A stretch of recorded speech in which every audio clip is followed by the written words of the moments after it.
3. 되돌아가 당신이 제게 이야기한 내용을 요약해보면 제 보기에 중요한 논지는 이런 것들인 것 같습니다.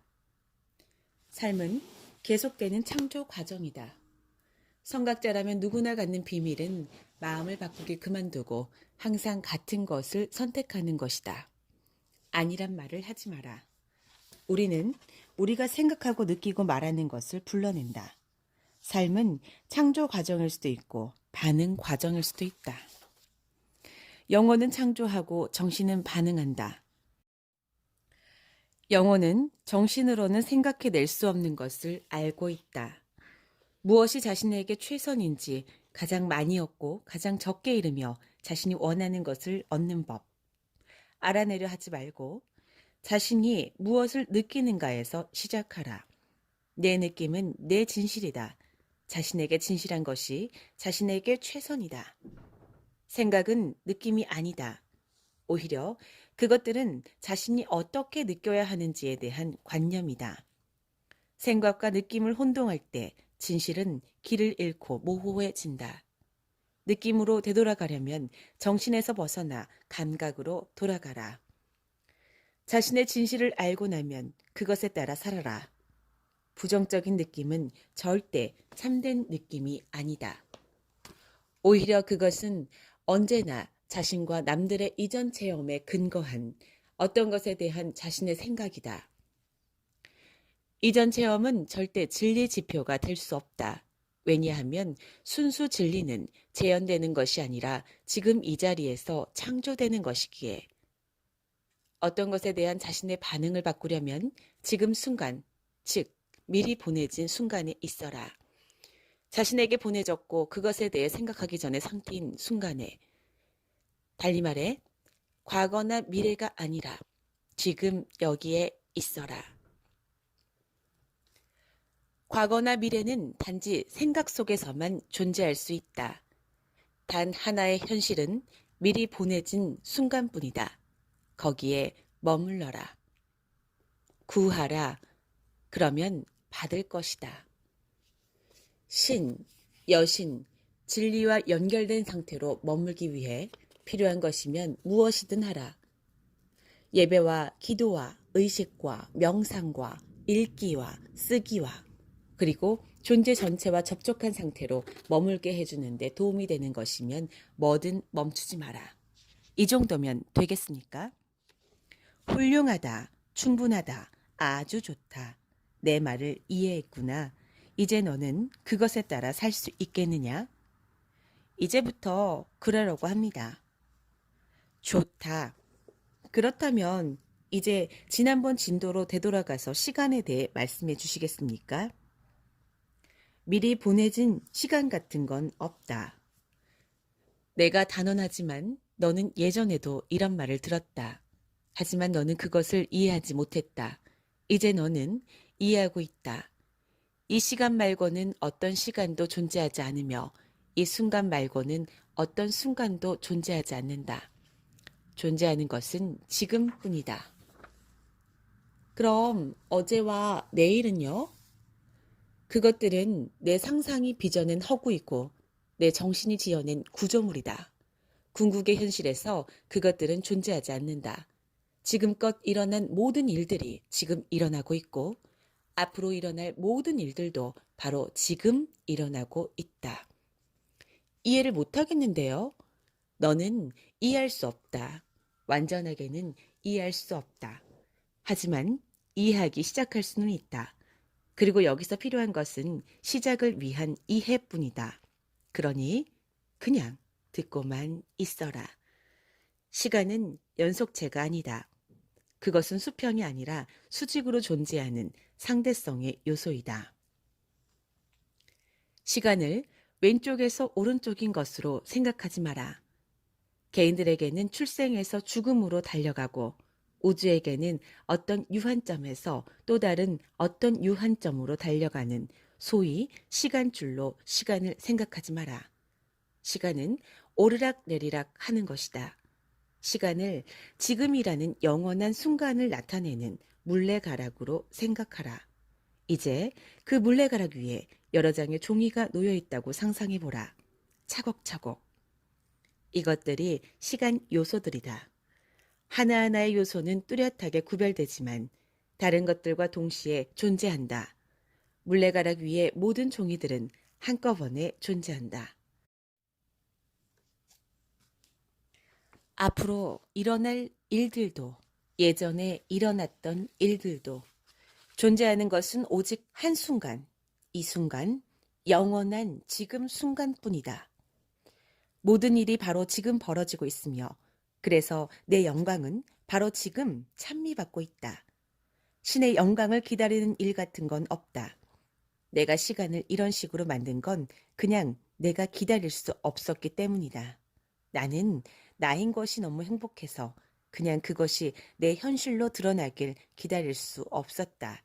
그래서 꽝 하고는 그 모두가 여기에 바로 지금 바로 여기에 있게 하였다. 여기에는 시작도 없고 끝도 없다. 그것은 모든 것 전부는 그냥 존재한다. 이 있음 속에 너희 체험과 너희의 가장 위대한 비밀이 있다. 너희는 그 있음 안에서 너희가 택하는 어떤 시간, 어떤 장소로도 의식적으로 옮겨갈 수 있다. 우리가 시간 여행을 할 수 있다는 뜻입니까? 그렇다. 너희 중 많은 사람들이 그렇게 해왔다. 사실은 너희 모두가 그렇게 해왔다. 너희는 주로 꿈을 꾸면서 일상적으로 그렇게 한다.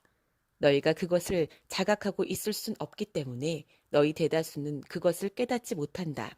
하지만 그 에너지는 악교풀처럼 너희에게 달라붙어 때때로 이 에너지에 민감한 사람들이 너희의 과거나 미래의 일들을 집어낼 수 있을 만큼 충분한 찌꺼기를 남긴다.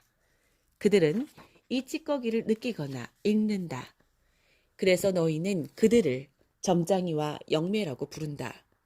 때로는 한정된 의식 안에서나마 전에 이곳에 있었음을 너 자신도 충분히 깨달을 수 있을 만큼의 찌꺼기가 남는 경우들도 있다. 이 모든 일을 예전에 한 적이 있다고 깨달을 때 내 존재 전체는 갑자기 덜컹거린다. 기시감요? 그렇다. 또는 얘가 어떤 사람을 만났을 때 그 사람을 평생 알고 지냈던 것 같은, 그 사람을 영겁의 시간 동안 알고 지냈던 것 같은 멋진 감정. 그것은 장엄한 느낌이고 경이로운 느낌이다.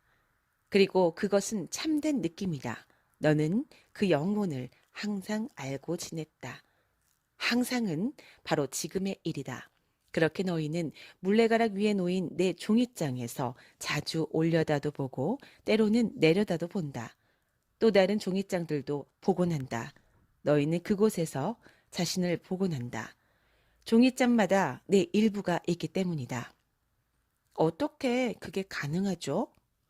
너희에게 말하노니 너희는 항상 존재해왔고 지금도 존재하며 앞으로도 항상 존재할 것이다. 지금껏 너희가 존재하지 않았던 시간은 없으며 앞으로도 영원히 없을 것이다. 잠깐만요. 나이 든 영혼들이란 개념은요? 어떤 영혼들은 다른 영혼들보다 더 나이 들지 않나요? 다른 것보다 더 나이 든 것은 아무것도 없다. 나는 그것을 한꺼번에 창조했으며 그 모두는 지금 이 순간 존재하고 있다.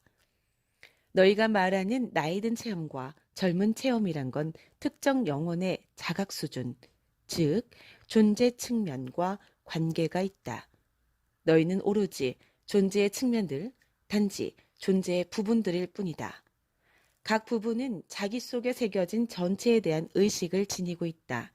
모든 요소들이 다 이 각인을 지닌다. 자각이란 이런 의식이 깨어나는 체험이다. 전체의 개별 측면이 자신을 자각하는 것이다. 정말 글자 그대로 개별 측면이 자신을 의식하는 것이다. 그 다음엔 차츰 남들 모두를 의식하게 되고 또 그 다음엔 남이란 없다는 것 모두가 하나임을 의식하게 된다. 그런 다음엔 결국 나를 의식하게 된다. 장대한 나를. 이런 당신은 정말로 당신을 좋아하시는군요. 안 그렇습니까? 너는 안 그런가? 그래요. 전 당신이 위대하다고 생각해요. 나도 그렇다. 그리고 내 생각엔 너도 위대하다. 너와 내가 불인치 않은 유일한 지점이 바로 이거다. 너는 자신이 위대하다고 생각지 않는다. 제 온갖 결정과 온갖 잘못들, 온갖 죄악들을 눈앞에서 보는데 어떻게 자신을 위대하다고 여길 수 있겠습니까? 너희에게 말하노니 어떤 죄악도 없다.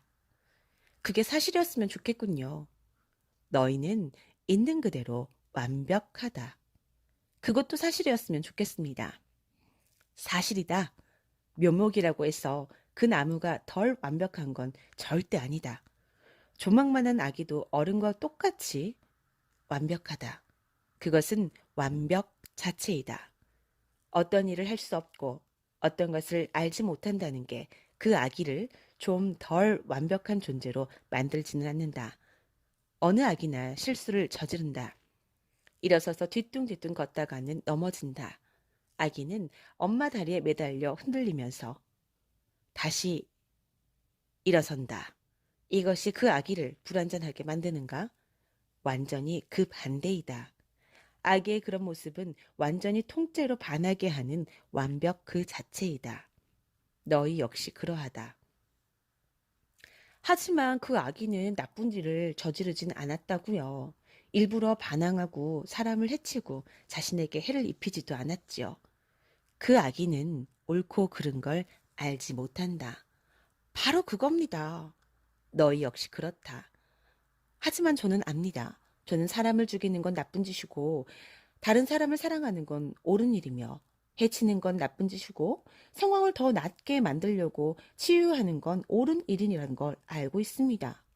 내 것이 아닌 걸 가지고 다른 사람을 이용하고 솔직하지 못한 건 나쁘다는 것도 압니다. 나는 그 나쁜 짓들이 옳은 일일 수도 있음을 하나하나 다 예로 들어 보일 수 있다. 지금 저를 놀리시는군요. 절대 아니다. 그냥 사실이 그러할 뿐이다. 만일 당신이 모든 규칙에는 예외가 있기 마련이란 뜻으로 말씀하시는 거라면 저도 동의합니다. 규칙에 예외가 있다면 그것은 규칙이 아니다. 다른 사람을 죽이거나 괴롭히거나 다른 사람들에게서 빼앗는 게 나쁜 일이 아니란 말씀입니까?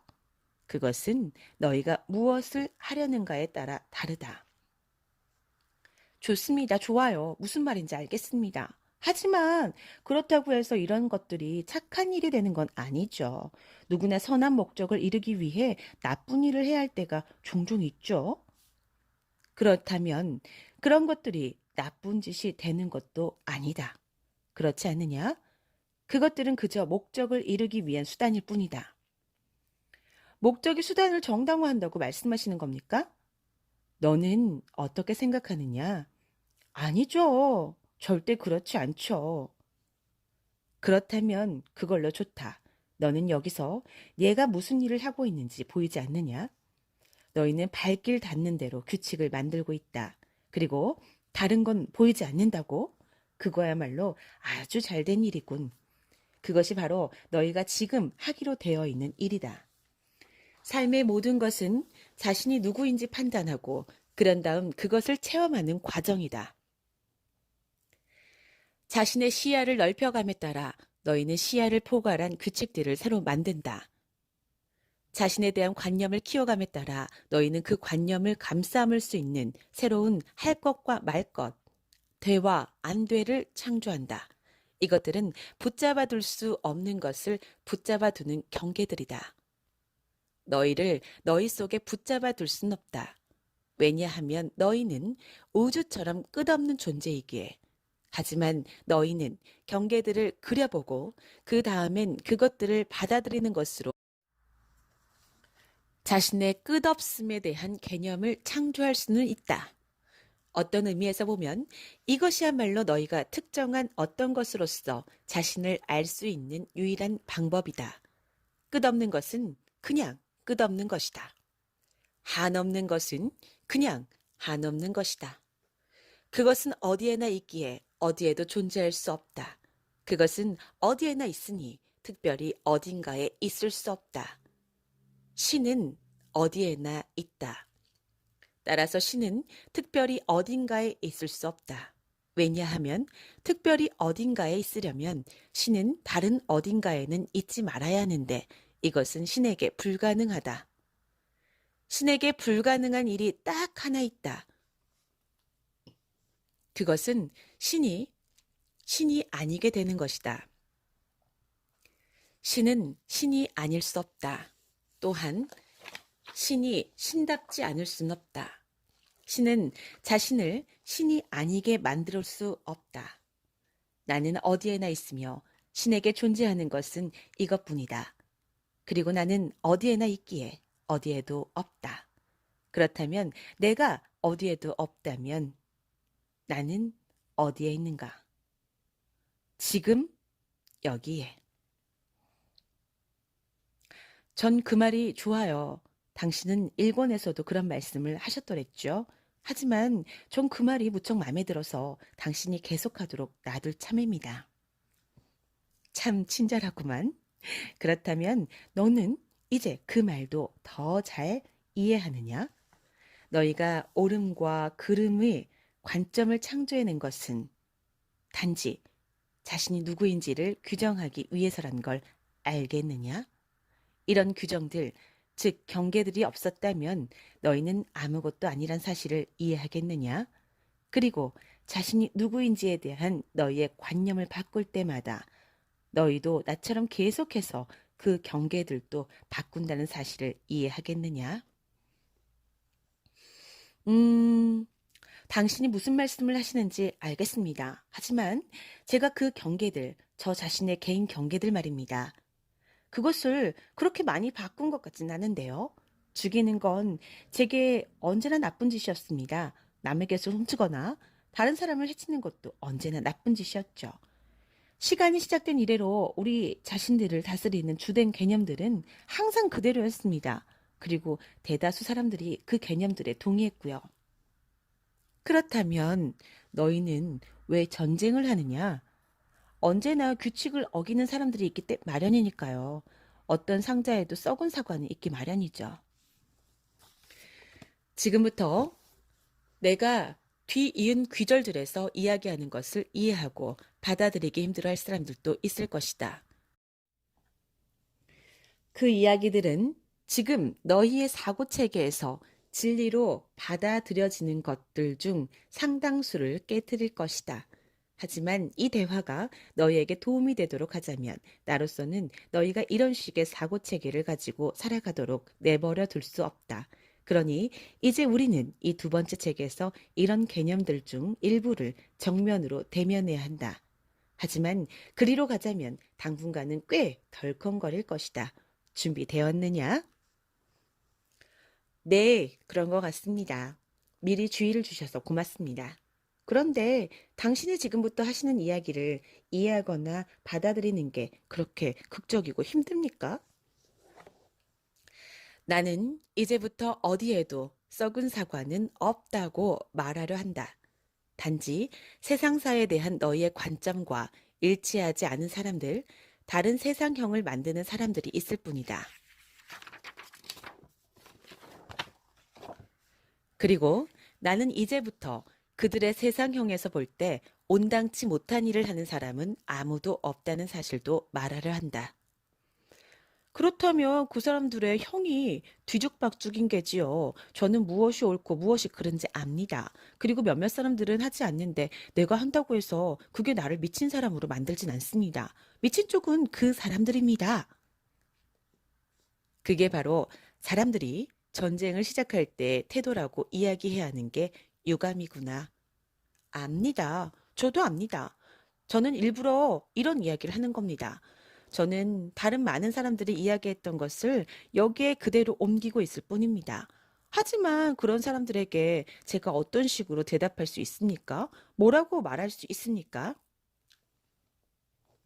너는 그 사람들에게 옳음과 그름에 대한 관념은 문화마다, 시기마다, 종교마다, 지역마다, 심지어 가족마다 개인마다 다르고 달라져 왔다고 말할 수 있다. 너는 그 사람들에게 많은 사람들이 한때는 옳다고 여기던 일이, 예를 들면 마법처럼 보이는 일을 한다고 해서 사람을 화형에 처하던 일이 오늘날에는 잘못된 일로 여기고 있다는 사실을 지적하면 된다. 너는 그 사람들에게 옳고 그름은 시간상으로만이 아니라 단순한 지리상의 차이로도 달라지는 규정이라는 사실을 지적하면 된다.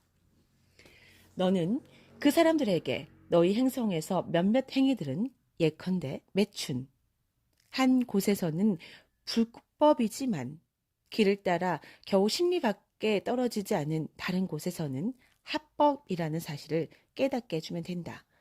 따라서 어떤 사람이 잘못을 저질렀는지 여부는 그 사람이 실제로 어떤 일을 했는가가 아니라 그가 그 일을 저지른 곳이 어디인가의 문제이다. 이제 나는 일본에서 했던 말을 다시 되풀이하려 한다. 일부 사람들에게는 그 말을 납득하고 이해하기가 대단히 힘들었다는 사실도 알고 있다. 히틀러는 천국으로 갔다. 사람들이 이 말을 받아들일 준비가 되어 있을지 모르겠군요. 이 책과 우리가 만들고 있는 3부작의 나머지 책의 목적은 준비를 갖추게 하는 데 있다. 새로운 틀, 새로운 이해, 더 넓은 시야, 더 위대한 관념을 위한 준비를 갖추게 하는데, 아마 많은 사람들이 이렇게 묻고 싶어 할 겁니다.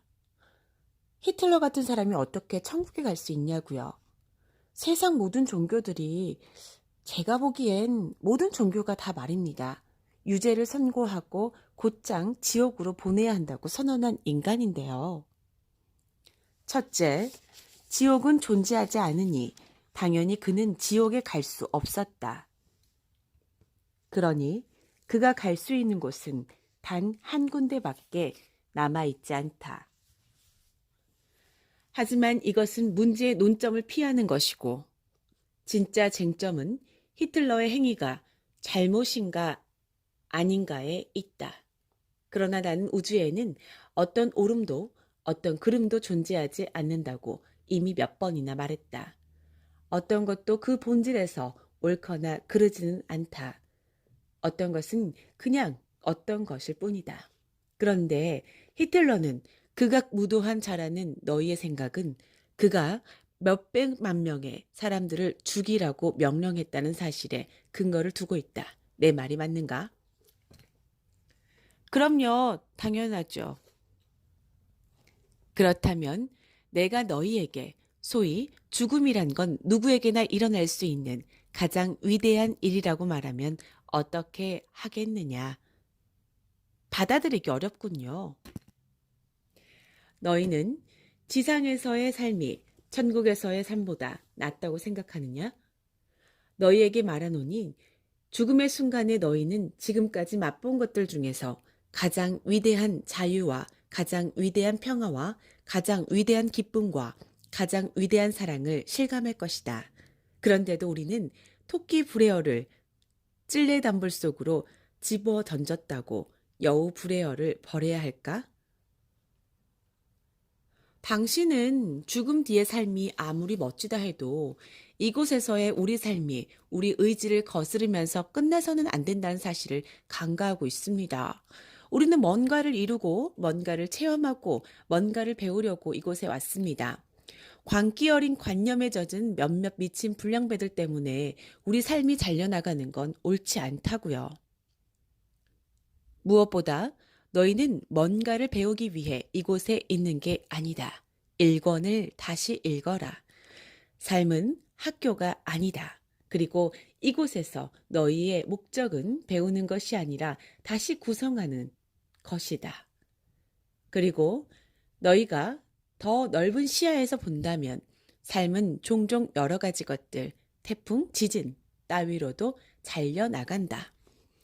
그건 다른 겁니다. 당신이 지금 이야기하는 건 신의 행위입니다. 모든 사건이 신의 행위이다. 너는 내가 일어나길 원치 않는 사건이 일어날 수 있다고 생각하느냐? 만일 내가 너희가 그렇게 하지 않는 쪽을 선택한다면 너희가 손가락 하나라도 까딱할 수 있으리라고 생각하느냐? 너희는 내가 반대하는 어떤 일도 할 수 없다. 하지만 우선은 잘못된 죽음이라는 이 관념을 함께 더 파 들어가 보기로 하자. 한 삶이 질병으로 잘려나간다면 그것은 잘못된 것이냐? 잘못되는 이런 데 적용하는 말이 아닙니다. 이런 것들은 자연스러운 원인들입니다. 이런 건 사람을 죽이는 히틀러 같은 인간과는 다릅니다. 그렇다면 사고라면, 황당한 사고라면. 마찬가지죠. 그런 사고는 운 나쁜 비극이긴 하지만 그래도 그건 신의 의지입니다. 우리가 신의 마음을 꿰뚫어 보고 왜 이런 일들이 일어나는지 알아낼 수는 없습니다. 우린 그렇게 해서는 안 됩니다. 왜냐하면 신의 의지는 바꿀 수 없고 이해할 수 없는 것이니까요. 신성한 수수께끼를 풀려는 건 인간종 너머에 있는 지식을 욕심내는 것이지요. 그건 죄입니다. 너는 그걸 어떻게 아느냐? 만일 신이 우리가 이 모든 걸 이해하길 바랐다면 우린 이해했을 거니까요. 우리가 이해하지 못하고 이해할 수 없다는 사실이 이해하지 말라는 신의 의지를 보여주는 증거지요. 알겠다. 너희가 그것을 이해하지 못한다는 사실은 신의 의지를 보여주는 증거고 그것이 일어난다는 사실은 신의 의지를 보여주는 증거가 아니란 말이지.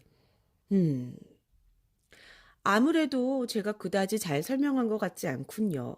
하지만 저는 제가 무엇을 믿는지 알고 있습니다. 너는 신의 의지, 즉 신이 전지전능하다는 사실을 믿느냐? 그렇습니다. 히틀러와 관련된 지점만 빼고 말이지. 거기서 일어난 일은 신의 의지가 아니란 거군. 맞습니다. 어떻게 그럴 수가 있느냐? 히틀러는 신의 의지를 거슬렀습니다. 그런데 내 의지가 전지전능하다면 그가 어떻게 그런 일을 할 수 있었으리라고 생각하느냐? 당신이 그렇게 하도록 허락했기 때문이지요. 내가 그렇게 하도록 허락했다면 그가 그렇게 해야 했던 건 내 의지였다. 그렇긴 합니다만, 하지만 당신이 그렇게 할 이유가 어디 있습니까? 아니, 아닙니다. 그에게 자유 선택권을 준 것은 당신의 의지지만 그런 일을 저지른 건 그의 의지입니다.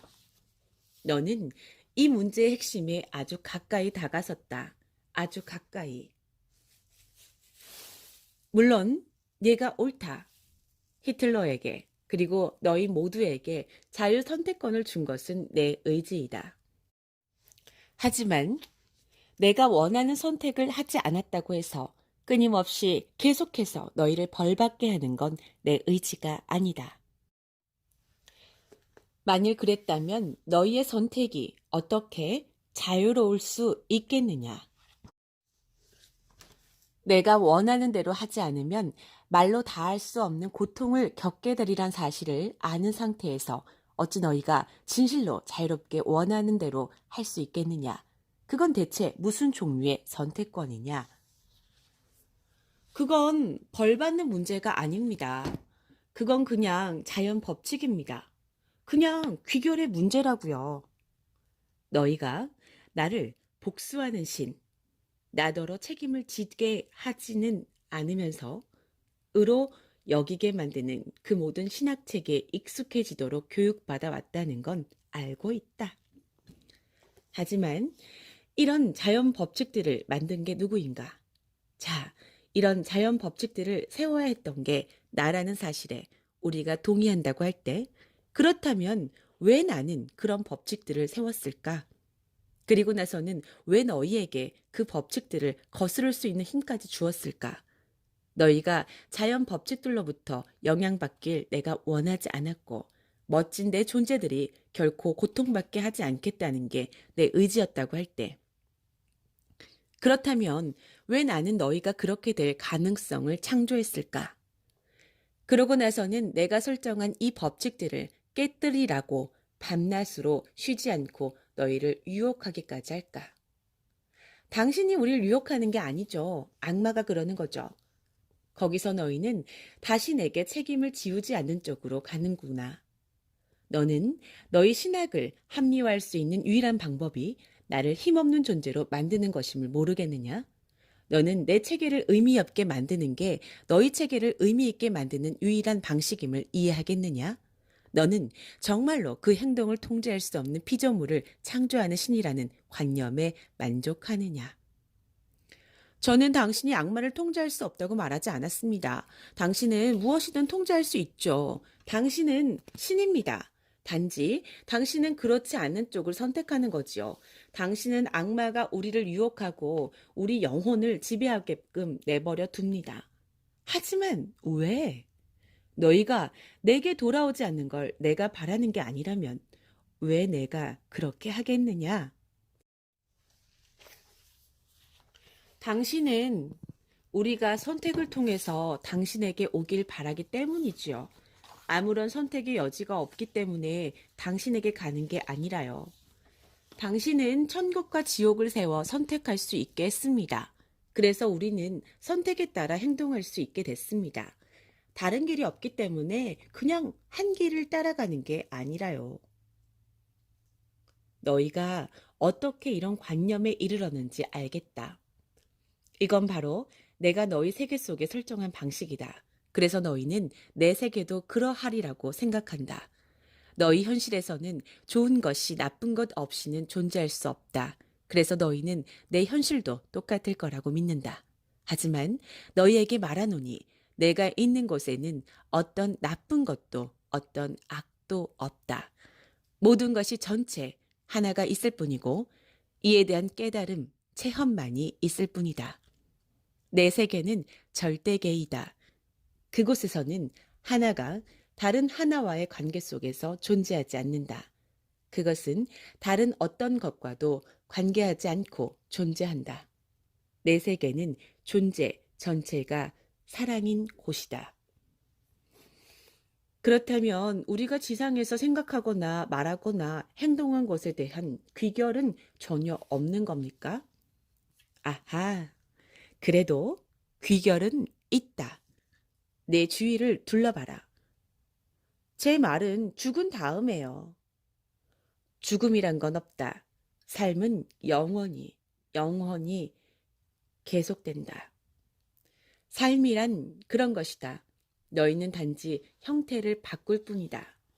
좋습니다. 당신 표현대로 우리가 형태를 바꾼 다음에는요. 너희가 형태를 바꾸고 나면 귀결은 더 이상 존재하지 않는다.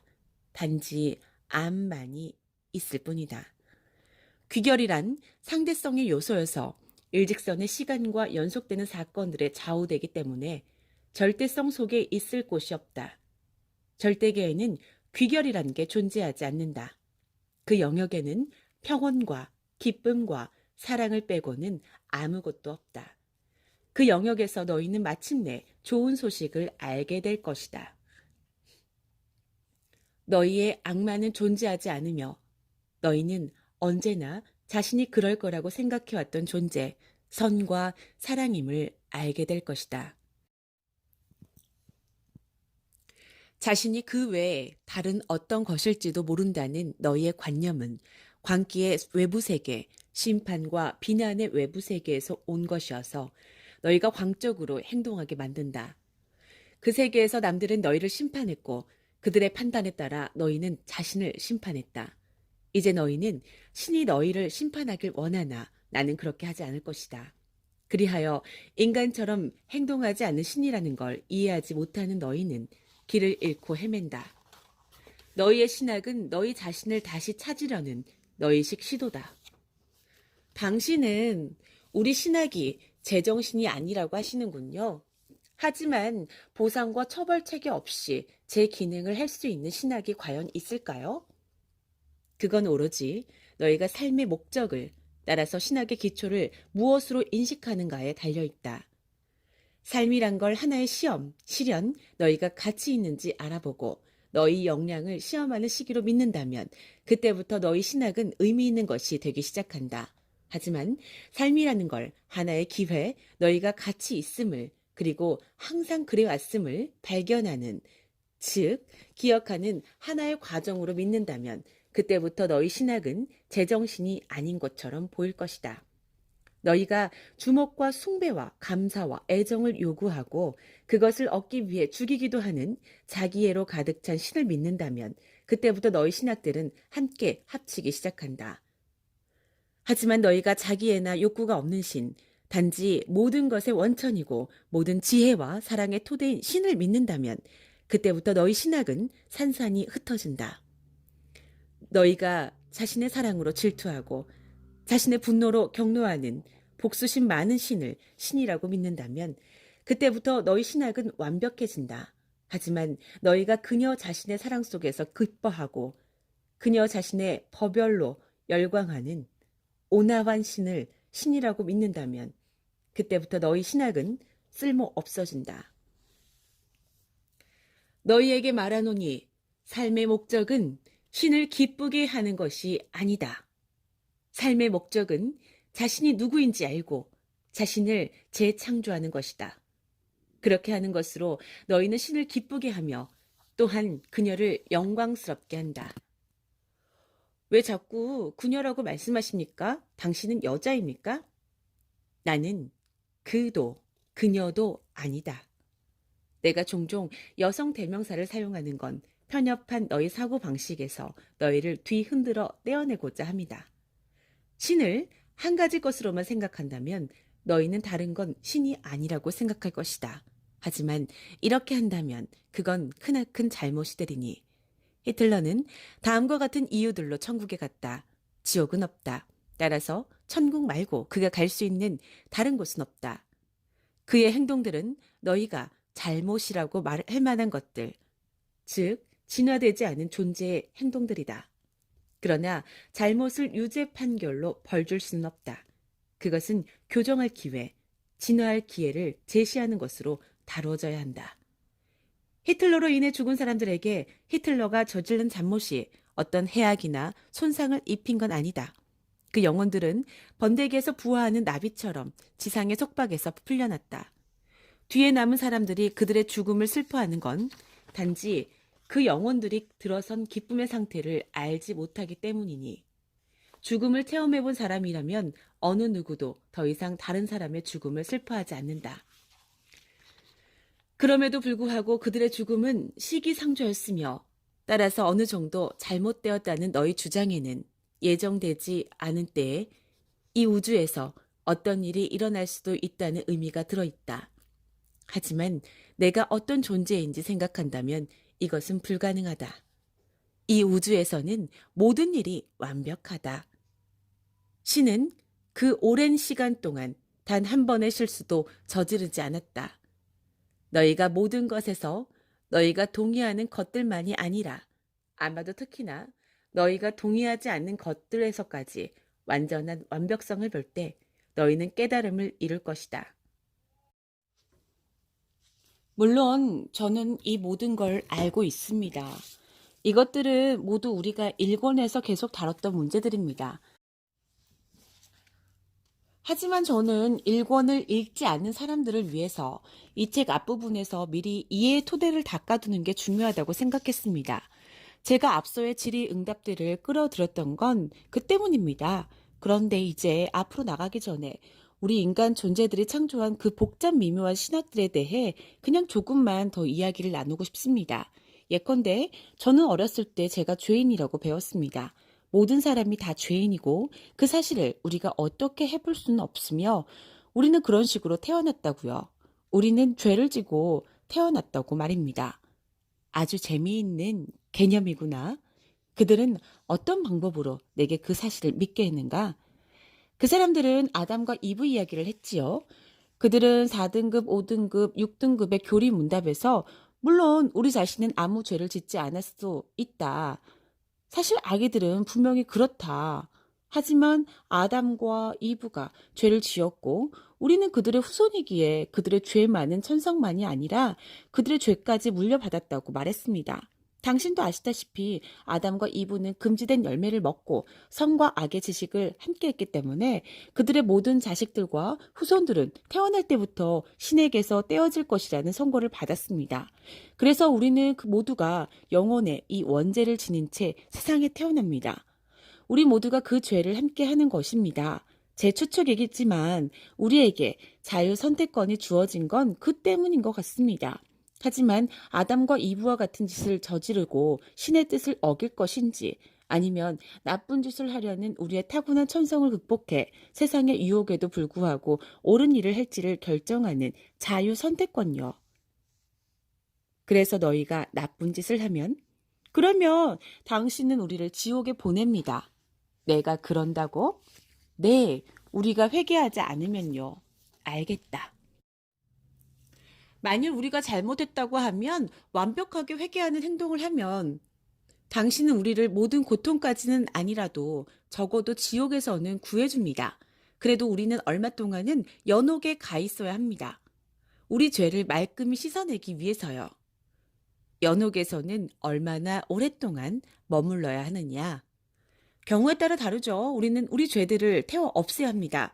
제가 말씀드릴 수 있는 건 그게 그다지 즐거운 일은 아니란 겁니다. 우리가 짊어진 죄가 많을수록 그것들을 태워 없애는데 더 긴 시간이 들 테니 그만큼 우리는 더 오래 거기에 머물겠죠. 이런 게 제가 들은 내용입니다. 이해가 간다. 하지만 우린 적어도 지옥에는 안 갈 겁니다. 지옥에는 한 번 가면 영원히 있게 됩니다. 물론 우리가 용서받지 못할 죄를 짓고 죽는다면 곧장 지옥으로 떨어지겠지만요. 용서받지 못할 죄. 용서받을 수 있는 가벼운 죄에 반대되는 거죠. 우리가 우리 영혼에 가벼운 죄들만을 낙인 찍고 죽는다면 우리는 연옥까지만 가죠. 하지만 무거운 죄를 지으면 곧장 지옥으로 보내지고 맙니다. 내게 지금 이야기한 여러 가지 범주의 죄들을 예로 들어줄 수 있겠느냐? 그럼요. 용서받지 못할 죄는 중대한 죄입니다. 대죄들이지요. 신학상의 중범죄들 말입니다. 살인, 강간, 강도 같은 것들이지요. 용서받을 수 있는 죄는 다소 가벼운 죄들입니다. 신학상의 경범죄들인 셈이지요. 일요일에 교회를 빠진다든지 하는 게 용서받을 수 있는 죄입니다. 또 예전에는 금요일에 고기를 먹는 것도 여기에 포함되었습니다. 잠깐만, 너희의 이신은 금요일에 고기를 먹으면 너희를 연옥으로 보내느냐? 네, 하지만 이제는 아닙니다. 60년대 초 이후로는 아니지요. 하지만 60년대 초 이전에 금요일에 고기를 먹은 사람에게는 여전히 화가 미칠 겁니다. 정말이냐? 틀림없이 그렇습니다. 그렇다면 60년대 초에 어떤 일이 일어났기에 이 죄가 더 이상 죄가 아니게 되었느냐? 교황이 그건 더 이상 죄가 아니라고 말했습니다. 알겠다. 그러니까 너희의 이 신은 자신을 숭배하고 일요일에는 교회에 가라고 너희에게 강요한단 말이지. 징벌의 고통을 가지고. 네, 미사에 참석하지 않는 것도 죄입니다. 그리고 고해하지 않으면 자신의 영혼에 그 죄를 그대로 낙인 찍은 채 죽으면 그때도 연옥에 가게 됩니다. 하지만 어린애라면? 신의 사랑이 베풀어지는 이 모든 규칙들을 모르는 순진무구한 어린아이라면 어떻게 하느냐? 만일 아이가 세례를 받자 신다가 제기적에 죽는다면 그 아이는 고성소로 가게 됩니다. 어디로 가게 된다고? 고성소요. 그것은 벌 받는 곳은 아닙니다. 하지만 그렇다고 천국도 아닙니다. 그곳은 말하자면 그냥 변방입니다. 신과 함께 있을 수는 없지만 그렇더라도 적어도 악마에게 가야 하는 건 아니란 뜻입니다. 하지만 왜 그 예쁘고 순진무구한 아이들이 신과 함께 있을 수 없느냐? 아이들은 아무 나쁜 짓도 하지 않았는데. 그건 사실입니다. 하지만 그 아이는 세례를 받지 않았습니다. 아무리 잘못이 없고 무고한 악이라 해도, 아니, 그 문제에서는 어느 누구라 해도 천국에 가려면 세례를 받아야 합니다. 그렇지 않으면 신은 그들을 받아들일 수 없습니다. 그래서 아이들이 태어나면 곧바로 잽싸게 세례를 받게 하는 게 중요하지요. 누가 내게 이런 이야기들을 해주었느냐? 신이요, 자신의 교회를 통해서요. 어떤 교회? 물론 신성 로마 카톨릭 교회지요. 이것이야말로 신의 교회입니다. 사실 카톨릭 신자인 사람이 어쩔 수 없이 다른 종교의 교회에 참석하더라도 그것은 죄이지요. 교회에 가지 않는 게 죄라더니. 그렇습니다. 하지만 잘못된 교회에 가는 것도 죄입니다. 잘못된 교회라는 게 뭐냐? 로마 카톨릭이 아닌 모든 교회예요. 잘못된 교회에서는 세례를 받아도 안 되고 잘못된 교회에서는 결혼식을 올려도 안 됩니다. 그리고 잘못된 교회 행사에 참석해서도 안 됩니다. 제가 이 사실을 안 건 젊었을 때 부모님과 함께 친구 결혼식에 가려 했을 때입니다. 사실 저는 그 결혼식에서 신랑 들러리를 사달라는 부탁을 받았습니다. 그런데 수녀들이 제게 말하길 그 결혼식은 잘못된 교회에서 치르는 것이니 그 초대를 받아들여선 안 된다고 하더군요. 너는 그들 말대로 따랐느냐? 수녀들요? 아니요. 저는 하느님 당신이 우리 교회에 나타나시는 것과 똑같이 다른 교회에도 기꺼이 나타나시니란 걸 생각했거든요. 그래서 저는 갔지요. 저는 턱시도를 입고 그 성역에 당당히 서 있었습니다. 아주 기분이 좋았지요. 잘했다. 자, 이제 한번 보자. 우리에게는 천국과 지옥과 연옥과 고성소와 용서받지 못할 죄와 용서받을 수 있는 죄가 있구나. 이것 말고도 또 다른 게 있느냐? 그러니까 견진성사가 있고 성찬식이 있고 고해가 있습니다. 또 구마식이 있고 종부성사가 있습니다. 그리고 계속 가라. 수호성인과 성스러운 금욕주간이 있습니다. 모든 날이 다 축복받았고 시시각각이 다 성스럽다. 지금 이 순간도 성스러운 순간이다. 그렇긴 합니다만 금욕주간 같은 날들은 진짜 성스러운 날들입니다. 그리고 그런 날에도 교회를 가야 합니다. 여기서 또다시 그 해야 한다를 만나는군. 그런데 만일 그렇게 하지 않으면 어떻게 되느냐? 그건 죄죠. 그래서 너희는 지옥에 가는군. 아니요. 만일 그 죄를 그대로 영혼에 지닌 채 죽게 되면 우리는 연옥에 갑니다. 고해를 하러 가는 게 좋은 이유가 이겁니다. 정말로 가능한 자주요. 주일마다 가는 사람도 있고 날마다 가는 사람들도 있지요. 그런 식으로 가면 과거를 청산할 수 있거든요. 어쩌다 갑자기 죽는 일이 있어도 깨끗한 상태를 지닐 수 있게. 우와, 끊임없는 공포 속에서 살아간다는 이야기군. 그렇습니다. 당신도 아시다시피 신에 대한 두려움을 우리에게 심어주는 것, 그게 종교의 목적입니다. 그리고 나면 우리는 옳은 길을 하고 유혹에 저항할 수 있습니다. 그런데 가령 너희가 고해 사이에 죄를 지었는데 사고 같은 걸 당해서 죽게 되면 그건 괜찮습니다. 전혀 겁날 게 없습니다. 그냥 완벽한 회개법을 만드는 겁니다. 천주여, 나는 많은 죄를 지었나이다. 그 죄를 진심으로 뉘우치고 사하심을 비나이다. 알았다. 알았다. 그만하면 됐다. 그런데 잠깐만요. 이건 그냥 세상 종교들 중 단 하나일 뿐입니다. 당신은 다른 종교들은 살펴보고 싶지 않으십니까? 아니, 나는 감을 잡았다. 사람들이 제가 자신의 신앙을 조롱하기만 한다고 생각하지 않길 바랍니다. 너는 실제로 누구도 조롱하지 않고 있다. 그냥 현실이 그렇다는 이야기를 하고 있을 뿐이지. 너희 미국 대통령 해리 트루먼이 그런 식으로 말했지. 사람들이 해리, 그들을 지옥에 보내줘 하고 외치면 그는 나는 그들을 지옥에 보내지 않습니다. 나는 그들을 그냥 있는 그대로 인용할 뿐입니다. 그러면 지옥처럼 느껴지죠. 라고 말하곤 했지.